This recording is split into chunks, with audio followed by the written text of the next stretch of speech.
And we're following breaking news from Syria. In a major U.S. policy shift this morning, American troops are pulling back to make way for Turkey's planned invasion of part of northern Syria. Video out this morning shows American forces leaving an area along Turkey's border. Turkey is targeting U.S.-backed Kurdish fighters that have been key American allies in the fight against ISIS. The abrupt change follows a phone call last night between President Trump and Turkey's president. Holly Williams has reported extensively throughout the region. Holly, the big question, well, first of all, great to have you at the table. Yeah. Thank you. Second of all, what does this mean for the fight against ISIS? Yeah, what it means is that America's most important ally on the ground in the fight against ISIS looks like it's about to get involved in an armed conflict with Turkey, which is an American NATO ally. So that sounds really bad right off the bat.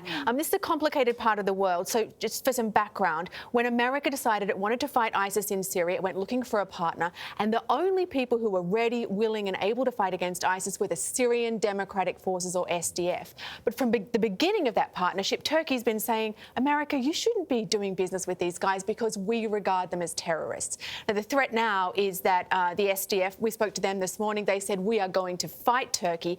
But the bigger risk also is that the SDF says to America, we feel betrayed. You've let us down. Why should we do your fighting, America, against ISIS? We're going to look after our interests, not yours. Well, we all know it's been complicated. Listen, even the administration was divided on whether to withdraw the troops. Right. We remember former Secretary of Defense Jim Mattis resigned over it. So what can you tell us about how the president reached this decision? So I don't know the nitty-gritty of this decision. What I can say is that Turkey has been pushing the US really hard on this for months, threatening to invade Syria.